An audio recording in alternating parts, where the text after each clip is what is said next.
Hey guys! Welcome back to Let's Play Xenogears! And another episode of talking. Hopefully this will end this time. Sorry about that. I know it's kind of tedious talking throughout pretty much every episode, but we will be getting through here. This room is huge. Well, not really. It has lots of people in it, and they have lots of important stuff to say. This is the library, and the people in here, you kind of want to start at the inner circle and work around counterclockwise, talking to all them. And then from there, the outside three don't really matter all that much, but if you want to kind of choose which one to talk to first, I would go back and go clockwise. So starting with the one on the left there, and then the one up top, and then the one on the right.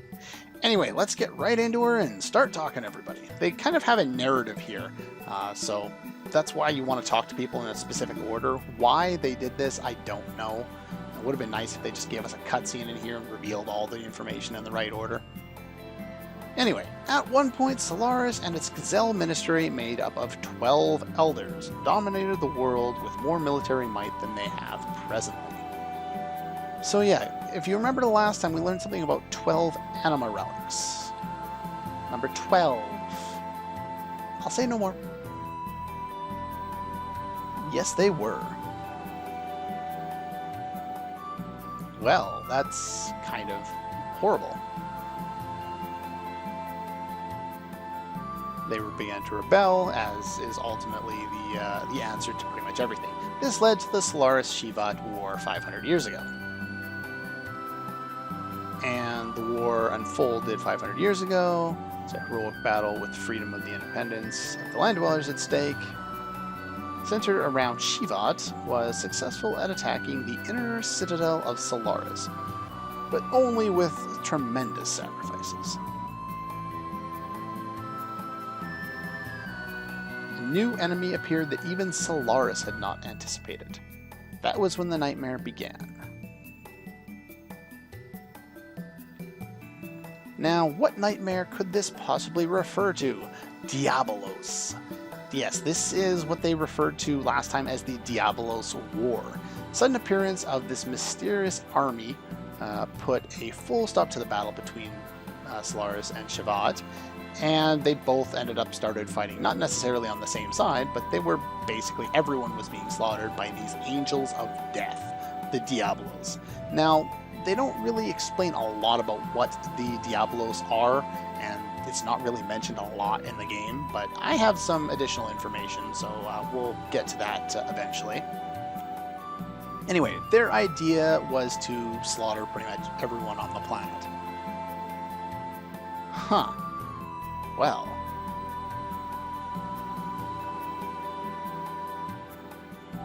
No doubt. No doubt, that just sounds horrible.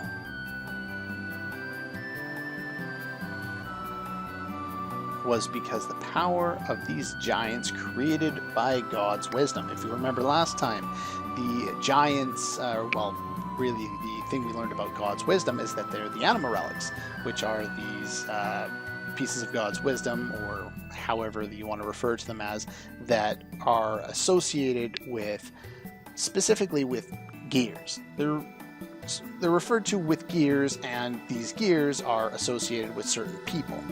The animus, these gears, and are kind of, the animus is kind of torn between being referring to specific gears and specific people, but those specific people are usually associated with those specific gears, so it's kind of a wash. It's the same idea. So these giants are actually gears, and if we remember what they talked about these animal relics, they also, when they kind of merged with the animus, these special gears, they created omni-gears. Anyway, so Roni Fatima was alive 500 years ago then. Okay.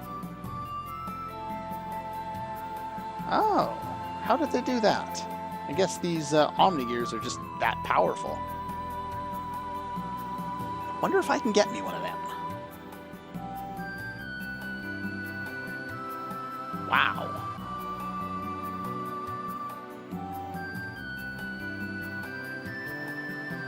Very impressive. Having Bart here gets an extra bit of dialogue here.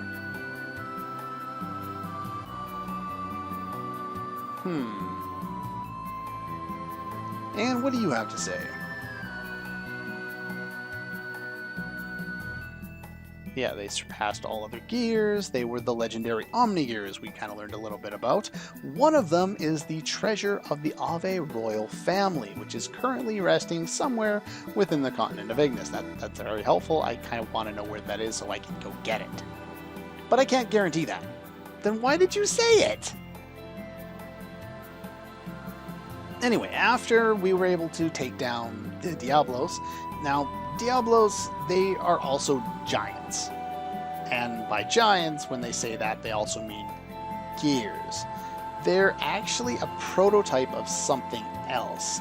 And how and why they did what they did, well, that will have to wait for another day.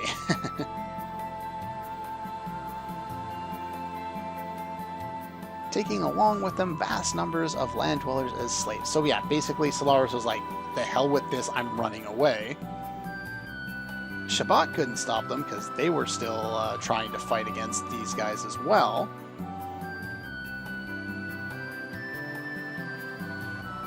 So yeah, they basically, at this point, they hid themselves, Solaris did, in their shield in the sky, and began to reign over the lives of everyone and, you know, control everything. And yeah, they've basically been controlling everything for 500 years. Alright, so let's talk to you now.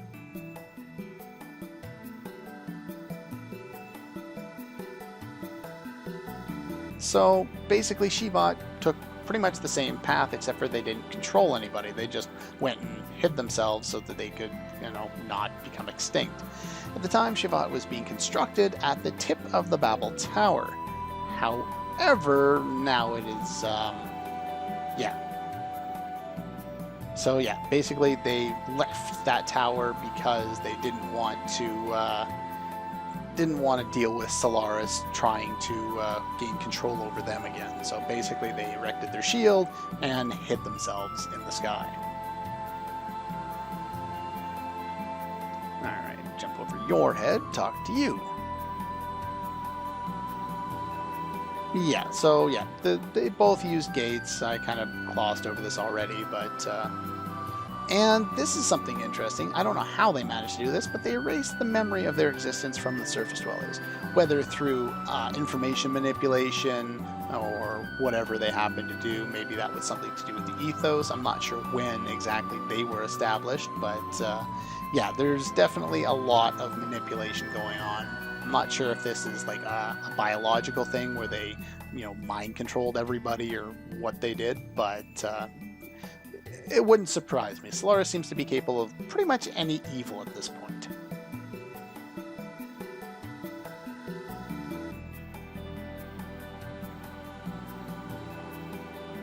That's not really a good life. And finally,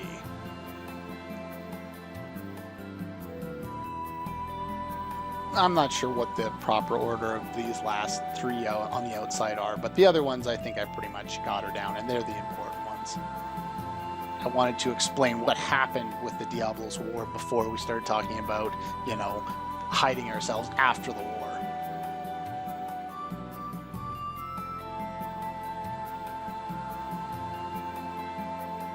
They have the power to defend themselves, but not attack. Yeah, they're basically at a stalemate, but Solaris has more power, so they continue to get stronger.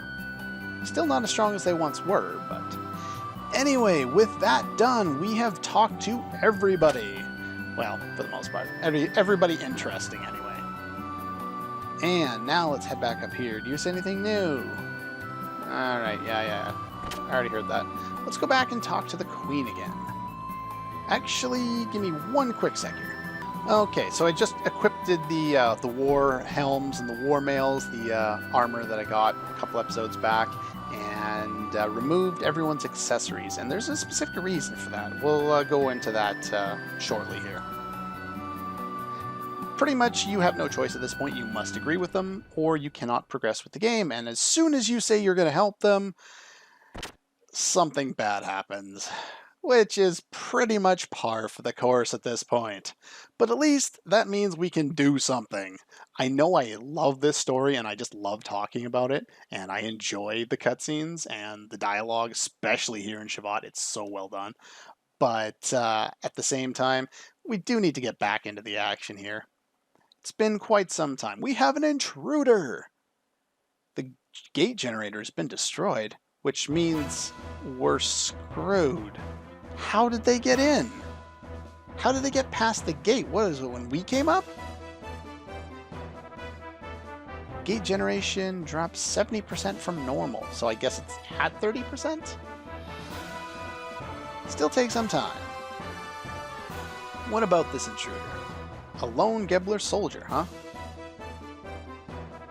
Has escaped to the number 17 hangar, which of course is, remember, Siebzen, however you pronounce that, is German for 17, which would make sense why they would be in hangar number 17.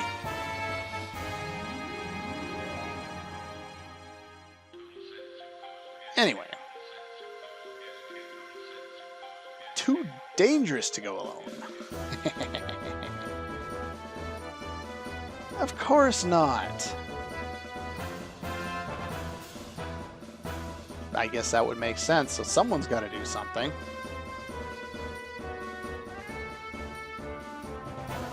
I'm going to just tell you right now, Maria, no you can't. Yeah, you don't have Siebzen. Remember this. Remember this line.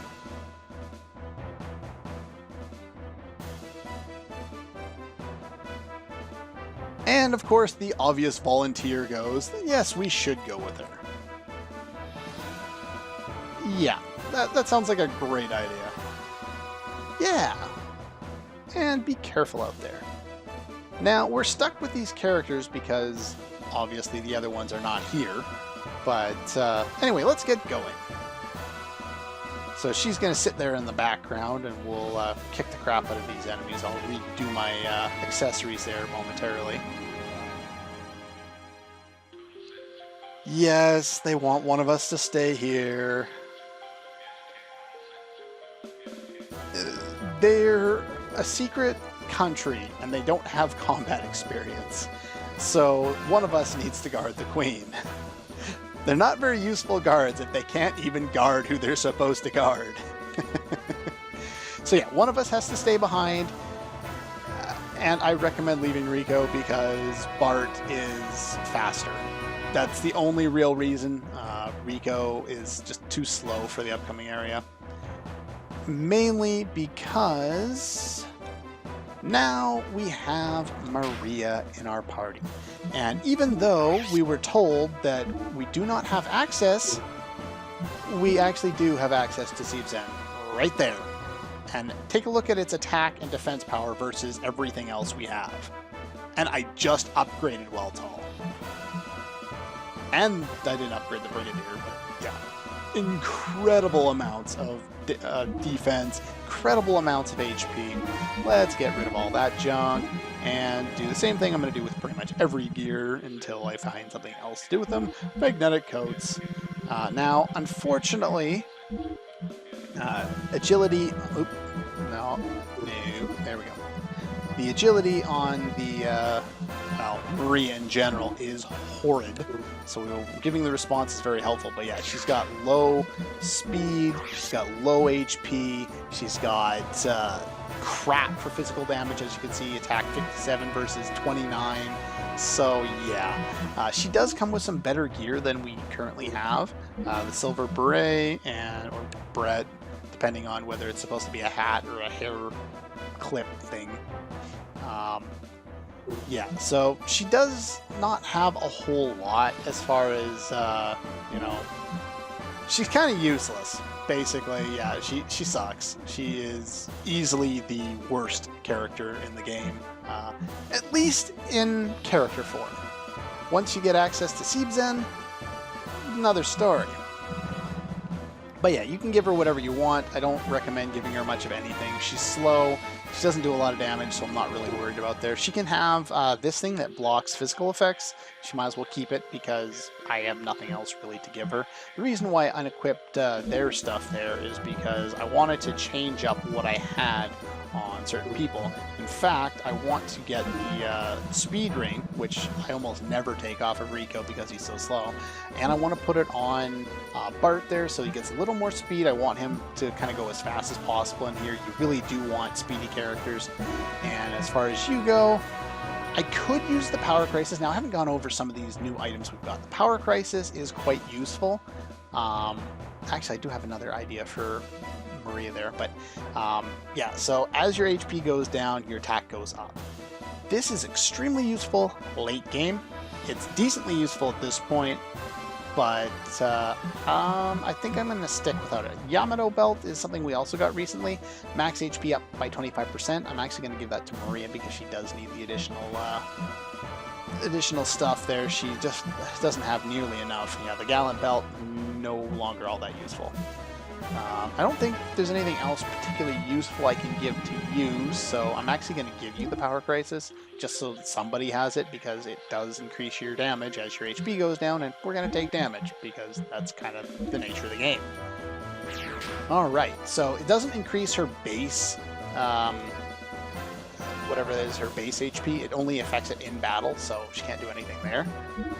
As far as abilities go, yeah, she doesn't have access to Siebzen. She can equip Siebzen, and both of these techs basically use Siebzen. She doesn't do anything. She calls to her gear shows up in battle and attacks, and they're not very strong. Even her magic stat, or her ether stat's not great. Checking out stats, Bart Faye. She has no death blows. She never gets any death blows. Siebzen comes with all of the gear death blows once we finally use them, but that's about it. Anyway, if you talk to Rico, you can switch up your party there and swap him back in. Again, you want speed, so I wouldn't do that. And with that being said, let's go and check that out. And the Chu-Chu speaks. Can't get in because of emergency security. Yeah, through coincidence, and you, through coincidence, happen to have every single item that everyone else in Shivat has. Yeah, the Chu-Chu sells stuff. We don't need anything, so we won't worry about that. Do buy stuff before heading down. I'm not sure if you can use this after you head down. Anyway, eventually we will head down there. And the determined, danger music kind of stops randomly for no reason.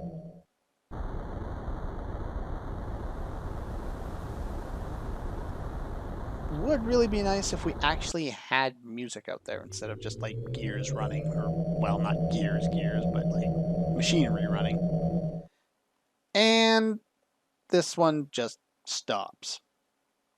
Oh, so they blocked it off.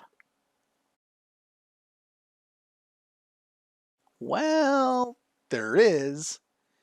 We need to use the emergency shaft. It's not normally used, so of course, even though it's up here and doesn't really have access to, I don't know, a source, it still has monsters in it, and they are evil and powerful. Yeah, which is why having Maria here kinda sucks. So, the entrance to the shaft is just above here. So I think we can still use this to go back up if we want, but I'm not 100% sure. I never do it, so there's not really a reason to. We have access to save points, and hopefully you have some Zeta Sols because you'll probably want them. Hopefully you have a decent amount of healing items because, again, you're going to want them. Like Omega Sols would be nice. Battles would not be nice, but they're here. Anyway, we have a new enemy, Forbidden. They have HP 500. I think they have HP 600, actually, but it is what it is. Now, these guys have two forms. If you kill them while they're, you can kind of see, they're strapped to a, I don't know, some stone pillar. If you kill them while they're still in there, you have a 30% chance of getting a, that's not what I wanted to do. Oops. Yeah, that's a big oops. I wanted to do a much more powerful combo, unfortunately. How much damage are you going to do with that?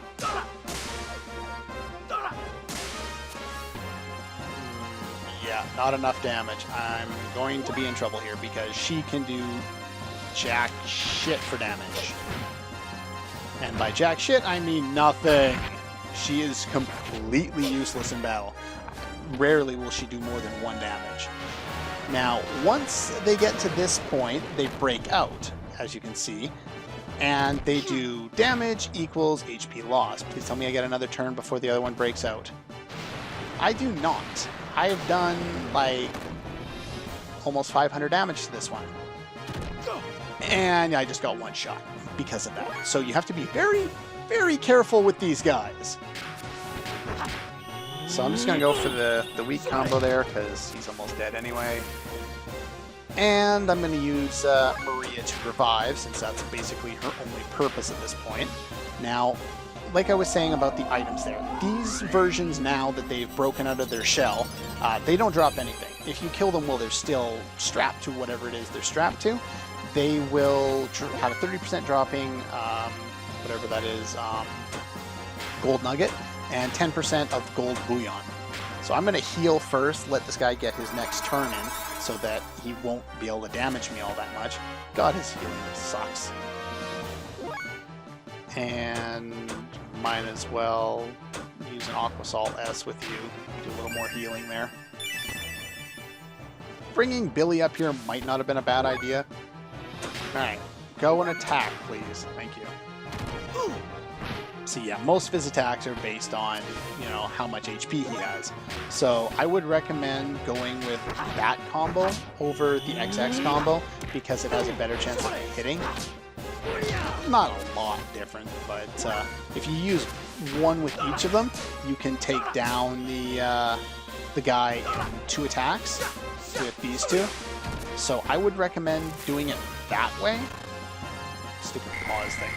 They give a butt ton of experience. I don't care about her stat gains at all because she's so bad that I'll never use her. Outside of this situation, I'm never going to use her in a character-sized battle again. Here we get a Shivat map. It's a map of the lower levels of the emergency shaft. Once we get down to the floor, we can go do that. So you want to do that first and foremost. Then we want to head over here, jump over that, get into this, and get used to seeing these stupid staircases. I don't think you can run into battles in here, but yeah, these staircases kind of suck. What I'll do, because these are pointless, is I'll just mention to you that I've gone through a staircase every time I go into a door that leads to one, and I'll just off-screen the entire stairwell, because there's no point. It serves no point.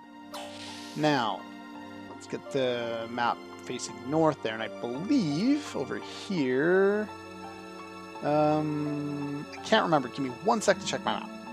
Okay, so I'm going the wrong way. That's the way to go for it. I can never remember once I get to this point unless I'm looking at my map. So I got my map set up there for next time. So you want to take the right path first, and this one just leads to a single treasure, which we want to pick up, and then we can move forward. Now, if I remember which item this is, this makes one of my purchases earlier kind of stupid. Okay, we have another new enemy. Might as well make this a little longer of an episode then. These guys take 1 damage from pretty much every attack, so best way to deal with them is with those attacks. Now, Maria actually can deal 1 damage to these guys. You can deal 0 damage to them with certain attacks, but like, you know, if they guard or something like that. But basically, this is the best way of dealing with them, is just spamming these. Now, one other thing of note is we have learned all of these guys are called gimmicks, by the way. They don't deal a lot of damage. There's not a whole lot to them, really. Yeah, she can use all of her different attacks here. They all suck. In the area, that might actually be semi-decent. I used the first 2 beforehand, before I started recording, but yeah. We actually don't have all of the death blows learned at this point in the game. We will soon get access to other ones, and when we do, these guys will be a great choice to fight against because you can go and, say, use a couple of square or X attacks and deal 1 damage each time. So they have, you can do 6 attacks against them before you kill them. And if you do an elemental attack against them, you heal them. They absorb all elements. In fact, there's only 3 enemies in here, and I think either one or both of the other 2 do the same. So don't use elemental damage in here. That would not help. But yeah, if that's the case, they'll take more than 1 damage from any attack that heals them, any element. But yeah, so you can build up your new death blows quite easily. But we can't do that yet because we don't have access to learning them yet. Actually, it kind of relates to the plot, so I think it's actually right as soon as we get out of here that we get access to it, which is kind of cool. But yeah, this should make one of the things I bought kind of pointless. The Queen's Rod, it's slightly weaker than the other rod that I had for, or I think it's like 1 point weaker than the other one that I bought for Ellie in this area. The dynamite rod, I think it was. So yeah, unfortunately, yeah, not so great. Those gimmick guys can also remove your, absorb your EP. So kind of be aware of that. That's the only thing they can really do, and I always forget that they can do it because they don't seem to do much with it. Anyway, that's pretty much all the time I have for this episode of Let's Play Xenogears. Next time, we have access to this area. Don't go down that ladder. If you talk to this switch, you can hit the direction that the windmill is spinning. So I hit that, and then I can jump on this thing and go out that way, which allows me to move forward in the dungeon. But like I said, that's all for this one, and I'll see you guys next time.